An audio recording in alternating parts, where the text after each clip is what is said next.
to episode 99. 99. One more to go. For the big 100. Crikey. We've got an interesting episode for you today. Yeah. Top 7 tips for home office essentials. Tech essentials. Tech essentials, yeah. So, right. Yeah, well, it's been one of those weeks, isn't it? We got, I got a jury service letter, which I don't know if any of you have had that before, but here in New Zealand, you get sent letters, but even now and again by the government saying you need to go on a jury. So I think it's quite common throughout the world. It probably is. But it's one of those things. It's sort of you've got to do your duty, I guess. Or not, as you've tried to get out of it. Well, so. yeah, we own our own business, so it's quite an interruption for me being away for a week. So we're going to see if I can get off it, but we'll update you on that one. Well, that's his storyline anyway. Yeah. So anyway, without further ado, let's look into these top 7 tips for home office tech essentials. So the first one I wanted to talk about today, and basically what this is, last week we talked about, your home office setups. So this week we're actually talking about the actual tech side of it.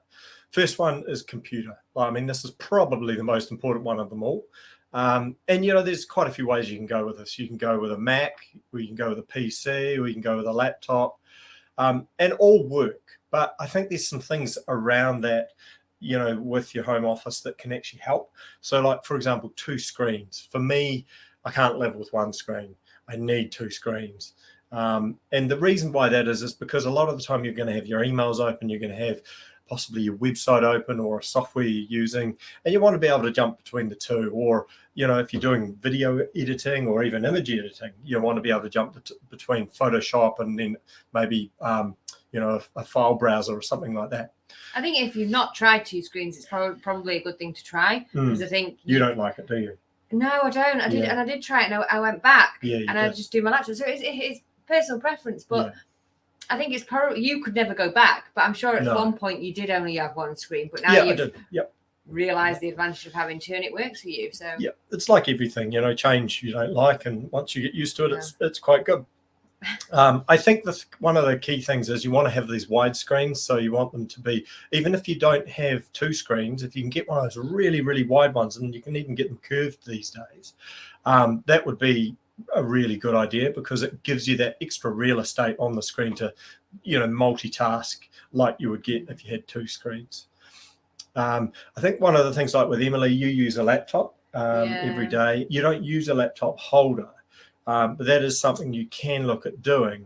So that's actually you slot it into a holder to so you're not using the keyboard of the laptop, you're then using a mouse and keyboard separately. See, I love the versatility of a laptop and just being able to go and change scenery, not be sat in the same place all day. I like to go and move about, and I like that, and that works for me. And that's super flexible. Like, you literally do walk around the house with your laptop, and I find you in all different rooms of the house during the day, which is cool. You kind of follow the sun, and the only time you ever sort of come back in here is when the battery runs out. And I just go back to plug it back in. But I mean, that's what we're talking about. You want to set your computer up so you've got the flexibility to work the way you want to work. And without sort of being constrained by your computer. So if you're one of those people who likes walking around the place and working from like cafes and you travel a lot, then maybe a laptop is an option. It really depends what your work is, doesn't it? Like, I can walk around with my laptop and go and sit where the sun is or whatever and move around to change my office space because of the work that I'm doing on my laptop. Whereas some of the stuff like Photoshop and stuff is quite hard to do just on a laptop. You need a mouse, an accurate mouse, and things like that. So it depends. It's that real individualism, but just trying to get you guys to think about how your setup should be done for you and what you're going to be doing. So the second tip is camera. So you really want to make sure you've got a good camera to use if you're doing video, anything to do with video, or like we're doing here, podcasting or YouTube. You want to have a good HD camera which gives you good quality videos. It's worth investing in. I mean, we're using a Sony RX10, which obviously I can't show you because we're recording with it right now. But that's a normal still camera, which you can also do video with. So yeah, I totally recommend Sony. I mean, from an art background as well. I mean, most sort of people in the sort of arty industry would probably go for a Nikon or a Canon. And I've used them in the past. They're fantastic. Whereas Sony is actually a really good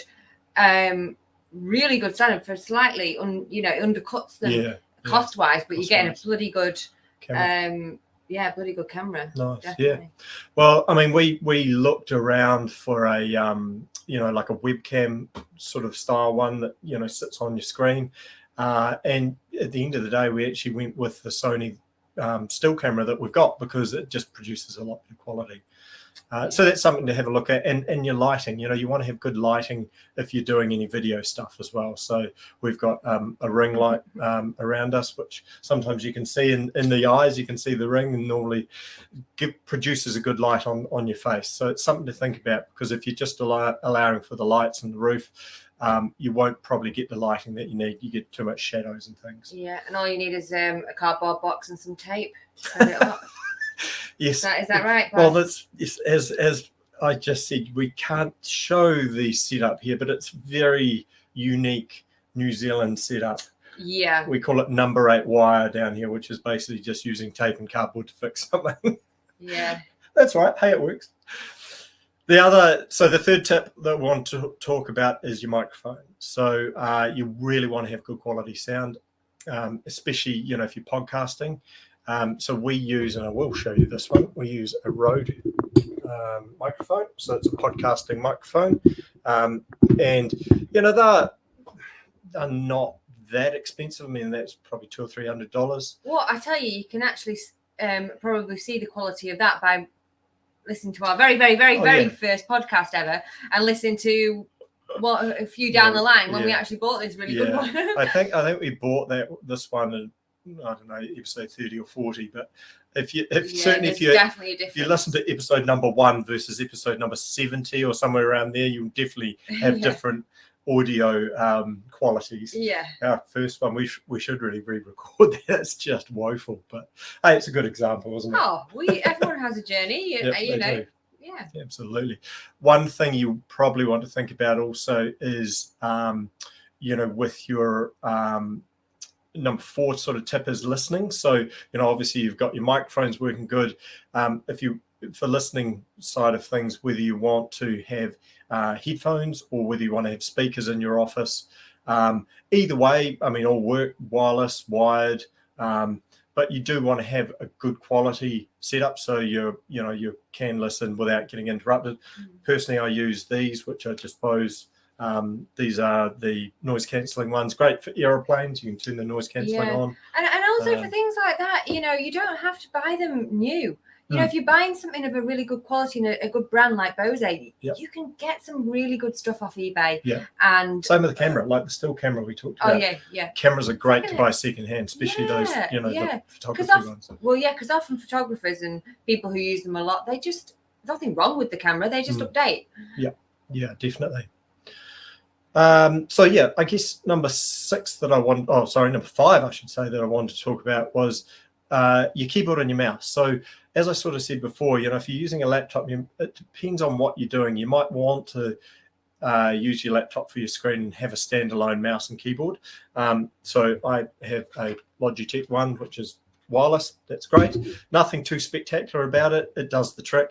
I find I go through keyboards and mice quite quickly, like probably within a year I'll be replacing them. What do you do to them? Oh, well, they just get dirty and the buttons stop working, and I mean that's the thing. You never really get the use out of them that you do in the beginning, and particularly mice. They do wear out. So I use one of these ball mice. So it rotates on a ball rather than you actually moving the mouse.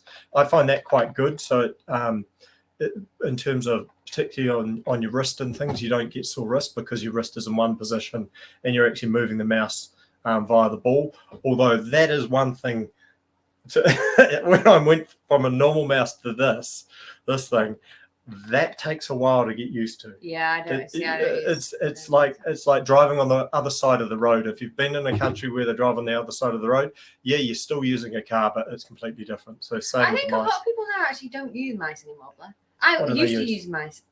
Just your keyboard or touchscreen. Like my laptop has got a touchscreen. I love my touchscreen. I think a lot of people that are using mice are the ones that are using Photoshop or where they need that accuracy, because you just don't get that off a touchpad. Oh yeah, for doing things like that. Yeah. But... I mean, that's the only reason I've got a good mouse, is because of, if I need to use really accurate stuff. Oh, okay. But again, personal choice. You can do what you like. You're dead keen on the laptop and the little thing, where I can't stand that. I can't. Yeah. I hate those pads. But I love being able to go onto just use the touchscreen as well. Touchscreen's good. Yeah. Emily's got a smaller laptop which is touchscreen, and you find that really useful, don't you? Yeah. I like that. So number 6, gadgets. So we love gadgets. I love gadgets. There's heaps of gadgets you can get out there. I mean, there's just a couple I wanted to touch on. No matter how much wireless stuff you have, you're probably still going to have a lot of wires out the back of your screens. You can get these gadgets now which are spiral wire holders, so you can buy them in lengths, and basically what it does, you wind it around all your wires and it just groups them into one big lot. And that's amazing, because if you're anything like me, there's a lot of dust that collects behind your computer and all over your wires and everything. Whereas if you've got them all in one bunch, it's a lot easier to keep control of, and you don't get the cat chewing them. Take that advice. Yeah, actually, there's a certain room in this house which has a bird's nest of wires, but that's okay. In fact, I do need to reminds me, we'll sort that out. Right. But also, I did some research on some gadgets for office spaces. Oh yes. And I found apparently you can get a thing, which like a pen holder, and it's your pen just hovers. Really? Yeah. You need to show me this. Sounds like something I could use. Yeah, there's like this little silver thing, and your pen you just. Oh, is it magnetic? I don't know. Is that the magic or magnetic? Yeah. I don't know. Okay. You'll have to show me that one. I was amazed. That brings me on to my next point, which is holders for pens. Like, it doesn't matter how organized you are, you're going to have pens. You're going to have sellotape and all the rest of it, rubbers and. I don't know if you still use pencils and rubbers, but you could get like a hover thing for your pencil, your rubber, your ruler, and they could just all hover. Soon you'll get me a hover chair or something.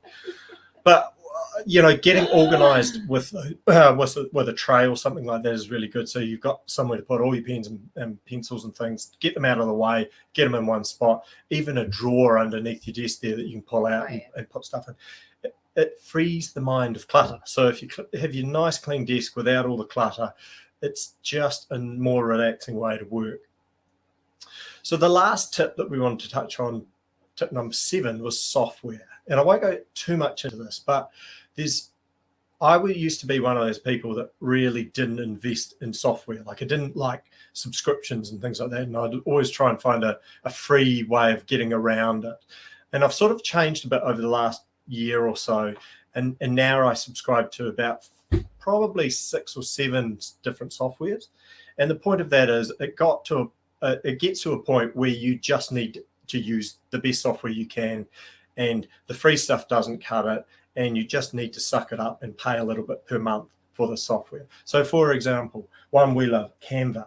Canva, if you're doing anything on social media or any sort of presentation stuff, Canva is great. It's kind of like a real user-friendly, simplified version of Photoshop, but it's sort of like Photoshop on speed in terms of being able to do stuff without the all the techie stuff, all the detail, because Photoshop is pretty full on. But again, we still use Photoshop.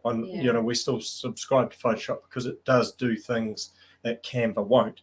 But seriously, if you're into any sort of social media stuff where you need to be doing Instagram posts and things, Canva is a great way to go. The other one I wanted to mention to you is Ubersuggest. So this is a software designed by Neil Patel. And if you don't know who Neil Patel is, Google search him, subscribe to everything he does, because the amount of tips he will give in a week about SEO and doing better with your website online is crazy. The guy gives nuggets out like they're going out of fashion. So subscribe to him. Have a look at Ubersuggest, because Ubersuggest is basically a SEO software, so you can enter your website into it, and it will give you a whole lot of data about what your website's doing, a whole lot of stuff about what you need to improve with your website, keyword research, everything you basically need to do to get your business going well. So there's just a few nuggets about the software that you could be using. There's heaps more stuff out there, obviously, but one thing I would say, and we mentioned this last week, is do a bit of searching on YouTube for like, you know, best home office tech or something like that. And there's some really cool videos out there, like little things like this USB fan you can put underneath your screen, and so it blows cool air over you all day, you know, if you're in a hot office. You know, there's really cool stuff like that. So have a look at some of that stuff, because if you're really into the gadget stuff, that's really good way to set it up. You know, if you've got your basics and you've got a little bit of money to play around with, get some of these, you know, fun get some things. Gadgets, have some fun. You're spending a lot of time in your office. So, I mean, the key thing is to keep it organized, keep it accessible, and keep it comfortable. You know, make it an efficient work environment for you. You know, and that's about us for the home office tech essentials. You know, if you're watching this on YouTube and you liked the video, give us a thumbs up or put some comments in there. Subscribe to our YouTube channel, and you know, we look forward to seeing you in the next one, which is episode 100. Actually, we did talk about champagne. We did talk about champagne. You know, you're gonna stick. Oh, I don't forget. We might have to record that one a little bit later in the day, maybe. All right, it's a deal. All right, episode 100 is coming up soon, guys. Thanks for being with us this week. We will see you in the next one. Bye. Bye.